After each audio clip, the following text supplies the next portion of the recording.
आपको याद होगा कल हमने आपको मेरठ की एक खबर दिखाई थी जिसमें एक पत्नी ने अपने पति की हत्या कर दी थी।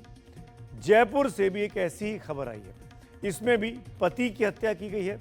दोनों ही वारदातों में पत्नियों के साथ एक तीसरे आदमी का हाथ पाया गया है और दोनों ही वारदात को बड़े ही क्रूर तरीके से अंजाम दिया गया।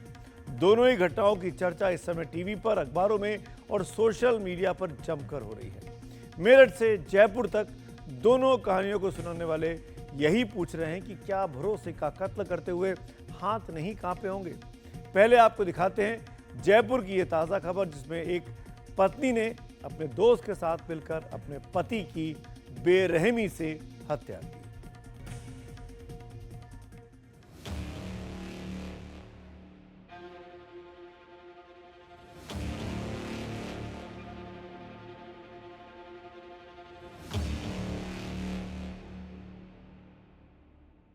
कहानी ना पता हो तो ये कल्पना करना मुश्किल है कि इस मोटरसाइकिल पर क्या रखा हुआ है। एक आदमी मोटरसाइकिल चला रहा है, एक महिला पीछे बैठी हुई है, लेकिन बीच में इस बोरी में क्या रखा है? मोटरसाइकिल चला रहे व्यक्ति का नाम दीनदयाल है। जो महिला पीछे बैठी हुई है उसका नाम गोपाली है। दीनदयाल के बारे में बताया जा रहा है कि वो गोपाली का प्रेमी है और बीच में जो बोरी रखी हुई है उसके अंदर एक लाश रखी है जो कि धन्नालाल की है। धन्नालाल गोपाली का पति था। मेरठ के बाद अब जयपुर में एक ऐसी ही खौफनाक वारदात सामने आई है जहां पत्नी ने प्रेमी के साथ मिलकर पति का बेरहमी से कत्ल कर दिया है। कल ही हमने आपको मेरठ की खबर दिखाई थी जिसमें पत्नी ने प्रेमी के साथ मिलकर अपने पति की हत्या की, लाश के 15 टुकड़े किए, उसे ड्रम में भरा और सीमेंट से सील कर दिया। अब जयपुर में भी एक ऐसी ही घटना सामने आई है जिसमें पत्नी ने प्रेमी के साथ मिलकर पति को मार डाला। सब्जी बेचकर परिवार चलाने वाला धन्नालाल सैनी 5 दिन पहले तक अपनी पत्नी और 4 बच्चों के पालन पोषण के लिए शहर के सब्जी मार्केट में दिन रात एक करके मेहनत कर रहे थे और उसी वक्त धन्नालाल की पत्नी पति के कत्ल की पटकथा लिख रही थी। लोहे की रॉड से मृतक के सिर पर वार किया जिस कारण से वो बेहोश हो गया और संभवतः मौके पर उसकी मृत्यु हो गई। उसकी जो डेड बॉडी है उसको छुपाने के लिए और हत्या के समस्त साक्ष्यों को नष्ट करने के लिए दोनों ही आरोपियों ने मृतक को एक कट्टे में डाल करके मोटरसाइकिल पे और जो घटनास्थल है जहां से बॉडी बरामद हुई थी वहां डंप किया और उसको जलाने का प्रयास किया गया।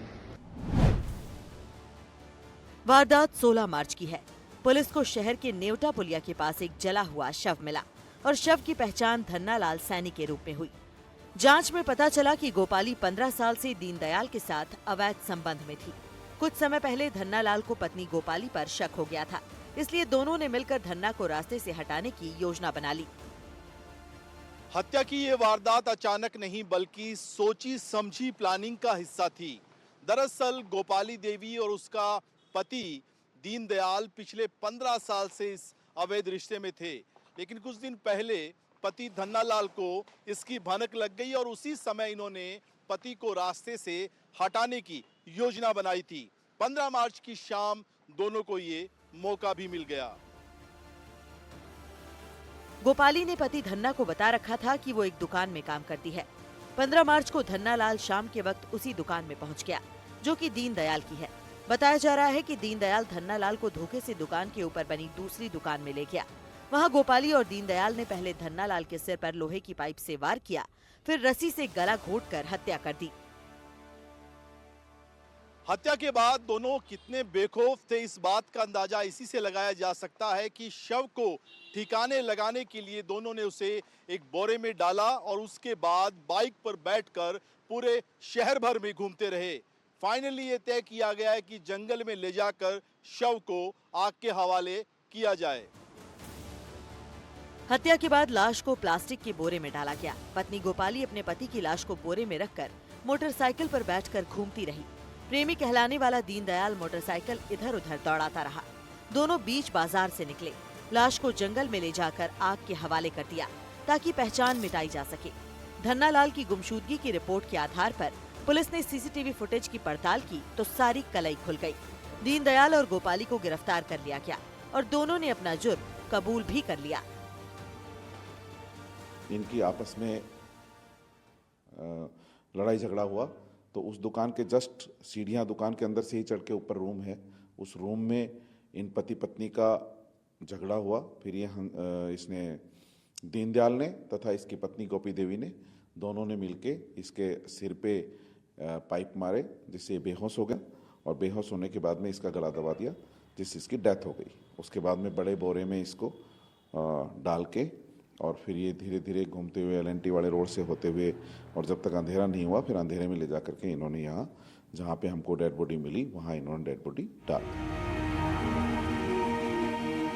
इस वारदात के बाद पूरा परिवार सदमे में है। धन्ना लाल के 4 बच्चे थे, जिनमें 3 लड़कियां हैं। बच्चों का रो रो कर बुरा हाल है। पिता की हत्या हो गई। हत्या की आरोपी मां सलाखों के पीछे है। पुलिस ने कार्रवाई तो करी है, परंतु मेरे को उचित नहीं लग रही इनकी कार्रवाई। इसमें और भी सस्पेक्ट हो सकते हैं, तो हम ये चाहते हैं कि गहराई से जांच हो और जो भी सस्पेक्ट हो उनको पकड़ा जाए। और इनके 4 बच्चे हैं, इनमें 3 बच्चे हैं और 1 बच्ची है, जो भी 3 तो नाबालिग है और 1 की हमने शादी कर दी। NDTV के लिए जयपुर से सुशांत फारिक की रिपोर्ट। जयपुर के बाद आपको फिर एक बार मेरठ की खबर दिखाते हैं। सौरभ हत्याकांड से जुड़ी एक नई तस्वीर आई है, जिसके बारे में दावा किया जा रहा है कि हत्या से 4 दिन पहले की तस्वीर है। इस बीच सौरभ की मां ने दावा किया कि उनके बेटे की हत्या की खबर मुस्कान रस्तोगी के घर वालों को पहले ही पता लग गई थी।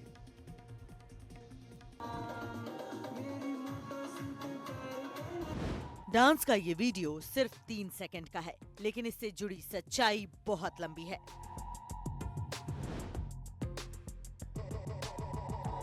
इस 3 सेकंड के वीडियो में 3 किरदार हैं।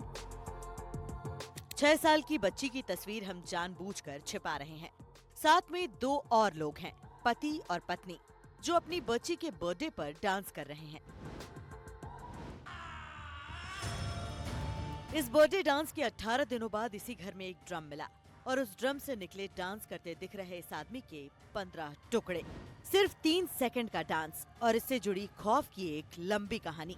हमने आपको कल दिखाया था कि कैसे मेरठ की रहने वाली मुस्कान ने अपने प्रेमी साहिल के साथ मिलकर पति सौरभ की हत्या कर दी। मुस्कान और साहिल फिलहाल न्यायिक हिरासत में हैं, लेकिन इस घटना से जुड़ी नई तस्वीरें और नए खुलासे सामने आ रहे हैं। बताया जा रहा है कि ये वीडियो 28 फरवरी का है, जब सौरभ राजपूत की बेटी का जन्मदिन था। इस बर्थडे में मुस्कान अपने पति सौरभ और बेटी के साथ डांस कर रही है। इस बीच सौरभ की मां के बारे में खबर आई है कि उन्होंने एक बड़ा बयान दिया है। उनका कहना है कि सौरभ की 6 साल की बेटी बार बार पड़ोसियों से कह रही थी कि उसके पिता ड्रम में हैं, लेकिन किसी ने उसकी बातों पर भरोसा नहीं किया था। इससे पहले ये खबर आई थी कि सौरभ की बेटी ज्यादातर अपने नाना नानी के ही घर रहती थी और इस बर्थडे के बाद भी मुस्कान ने बच्ची को उसके नाना नानी के घर पर पहुंचा दिया था। जब से इनकी शादी हुई ऐसे ही रहते थे अलग अलग। उनके अपने ससुराल में भी नहीं बनी शोभी की। 1 साल रहे उनके साथ ससुराल में। अब इनने सौरभ को क्या पट्टी पलाई क्या करा वो तो ये दोनों ही जानते हैं। इतना पता है कि सौरभ इससे ब्लाइंड लव करता था। लड़की ही बदतमीज थी हमारी। बेटी कहाँ है सौरभ की? 6 साल की आपके पास है या मेरे पास? सौरभ की मां का आरोप है कि उनके बेटे के ससुराल वालों को इस वारदात की जानकारी थी, क्योंकि सौरभ की बेटी ने बातों बातों में वारदात का खुलासा कर दिया था। इस बीच सौरभ की बहन ने आरोप लगाया है कि मुस्कान और उसके प्रेमी साहिल ने मिलकर सौरभ की संपत्ति हड़पने के लिए सारी साजिश रची। उसे हमने यही बोला था कि तू इतना पैसा कमा के ला रहा है तो तू सावधान रहना और उस पैसे का किसी से जिक्र मत करना। तू हमसे कर पर तू किसी गैर आदमी पे मत करना। और पता नहीं उसे कैसे बहला फुसला के पूरा का पूरा पैसा उन्होंने हड़प लिया। मुझे एक चीज बताइए, जो जिसके पापा किसी सुनार की दुकान में लेबर का काम करते होंगे, उनके पास कहाँ से आ जाएगा इतना पैसा जो वो ले पाए? वो तो सब जब से मेरा भाई गया है तब से उनकी चांदी बनी है और उस पैसे का उन्होंने पूरा उपयोग करके अपनी जिंदगी बना ली है। और अब उन्हें, मुझे जो लग रहा है, उन्हें तो जो चाहिए था वो मिल गया है। 4 मार्च को सौरभ राजपूत की हत्या की गई थी, जिसका खुलासा 14 दिनों बाद हुआ।